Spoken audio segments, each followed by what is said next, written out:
Assalamualaikum warahmatullahi wabarakatuh.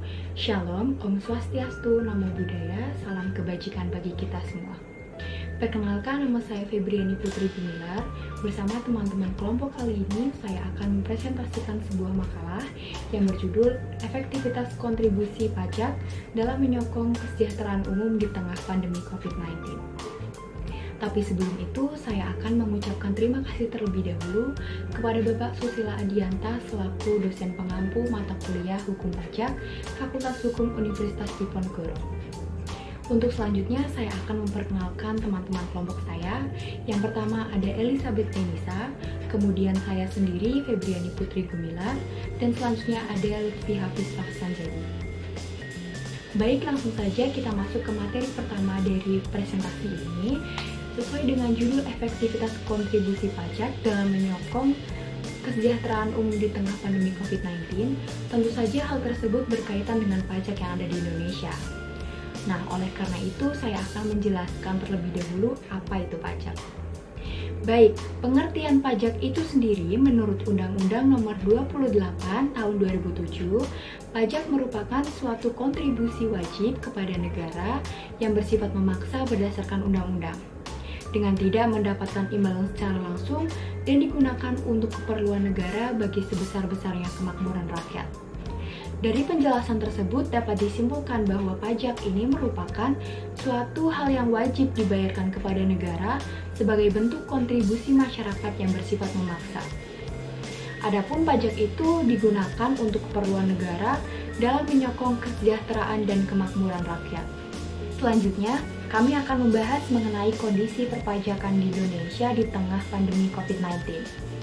Seperti yang kita ketahui, negara-negara di dunia, terkhusus negara Indonesia sendiri, sedang dilanda oleh pandemi COVID-19. Adanya pandemi COVID-19 ini menyebabkan banyak permasalahan yang terjadi dalam negara, salah satunya pada bidang perekonomian. Aktivitas produksi dan konsumsi yang menurun menyebabkan aktivitas perekonomian yang ikut melemah. Sebagaimana yang kita ketahui bahwa salah satu indikator yang mempengaruhi perekonomian suatu negara adalah daya beli dari masyarakatnya. Lesunya aktivitas perekonomian ini kemudian menyebabkan pula penerimaan pajak yang ikut mengurang. Di samping saya ini telah ditampilkan sebuah gambar mengenai grafik proyeksi penerimaan pajak di Indonesia periode tahun 2016 hingga tahun 2020. Dalam grafik tersebut menampilkan bahwa proyeksi penerimaan pajak di APBNP atau Anggaran Pendapatan dan Belanja Negara Perubahan tahun 2020 diperkirakan mencapai 1,4 triliun atau turun sekitar 9,11% dari realisasi 2019.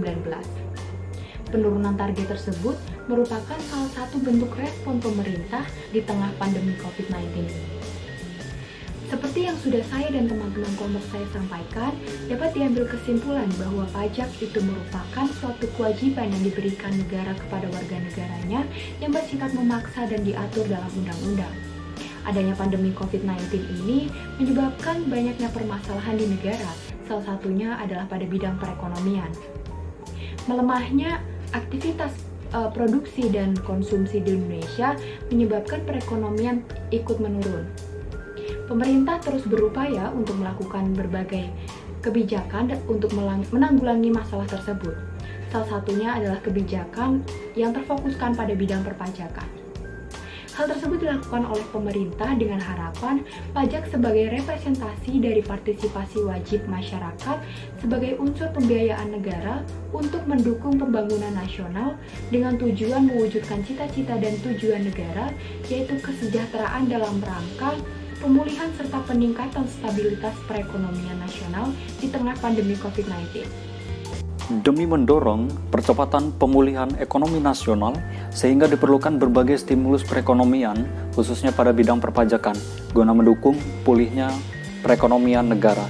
Salah satunya yaitu melalui kebijakan pemberian insentif perpajakan, antara lain berupa pemberian insentif pajak penghasilan atau PPh pasal 21.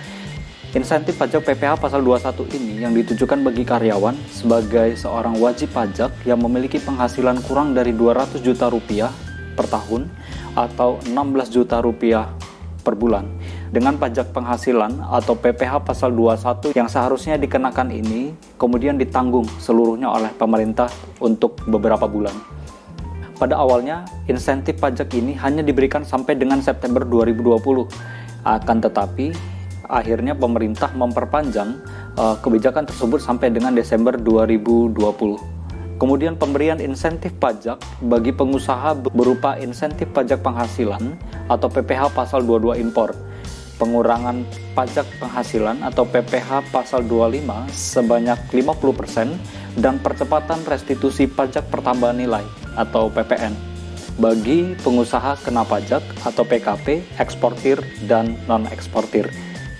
Penerima insentif pajak PPh pasal 22 impor ditujukan bagi pengusaha berupa pembebasan pembayaran pajak untuk kegiatan impor guna menstimulus berkurangnya aktivitas produksi pengiriman barang untuk masuk ke Indonesia. Kemudian pemberian diskon PPh pasal 25 sebanyak 50% guna merangsang para pelaku usaha untuk meningkatkan aktivitas produksi di mana pada kondisinya banyak pelaku usaha yang berkurang aktivitasnya atau bahkan vakum untuk sementara waktu selama pandemi ini belum berakhir.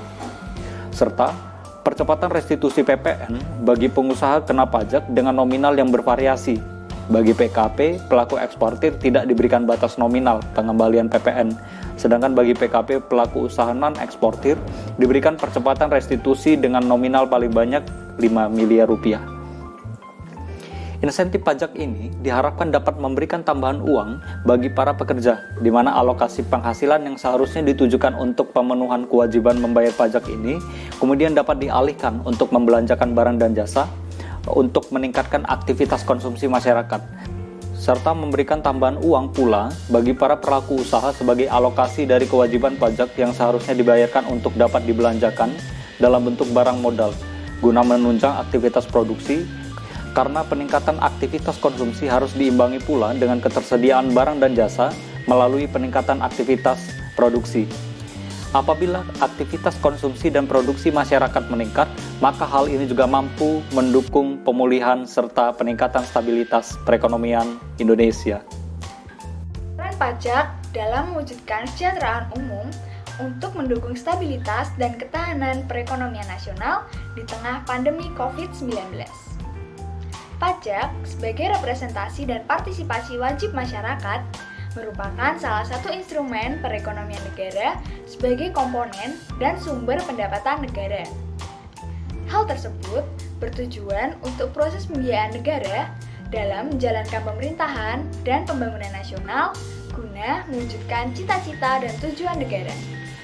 Salah satunya yakni mewujudkan kesejahteraan umum, yang mana kita harus membenahi kembali dari fungsi pajak itu sendiri. Sebagai sumber pendapatan negara, pajak memiliki 3 fungsi. Fungsi penerimaan, fungsi mengatur, dan fungsi stabilitas. Fungsi penerimaan yakni pajak digunakan sebagai alat untuk memasukkan dana secara optimal ke kas negara berdasarkan undang-undang yang berlaku guna membiayai kegiatan pembangunan. Fungsi mengatur yaitu pajak digunakan oleh pemerintah untuk mengalokasikan sumber daya, distribusi pendapatan, dan konsumsi untuk mencapai tujuan tertentu. Kemudian, fungsi stabilitas yaitu fungsi untuk mencapai tingkat pertumbuhan ekonomi dengan sasaran utama mencapai tingkat pertumbuhan ekonomi yang tinggi tanpa adanya gejolak inflasi dan resesi, yang salah satu formulanya melalui kebijakan fiskal, yang mana suatu kebijakan pemerintah untuk memenuhi ketiga fungsi tersebut secara simultan. Pada awalnya, peran utama dari pajak itu sebagai fungsi penerimaan. Tetapi, karena adanya pandemi COVID-19, menjadi bergeser ke fungsi mengatur. Terdapat suatu kerelaan untuk mengorbankan penerimaan pajak dalam rangka menstabilkan kondisi ekonomi, seperti PPh pasal 21, yang mana dari April sampai dengan Desember 2020, pegawai akan menerima gaji tanpa dipotong PPh pasal 21. Maka, tetap terdapat bentuk peran pajak sebagai representasi partisipasi wajib masyarakat, tetapi tidak secara langsung. Selanjutnya, terdapat beberapa saran Yang pertama, memperpanjang waktu dan memperluas sektor dalam hal pemberian intensif pajak. Yang kedua, menjamin agar dalam pelaksanaannya dapat dilakukan secara efektif dan berkeadilan. Yang ketiga, meningkatkan kesadaran aktif masyarakat mengenai kepatuhan membayar pajak. Saya Febriani Putri Gumilar bersama teman-teman kelompok saya meminta maaf apabila ada salah kata. Terima kasih atas perhatiannya. Wassalamualaikum warahmatullahi wabarakatuh.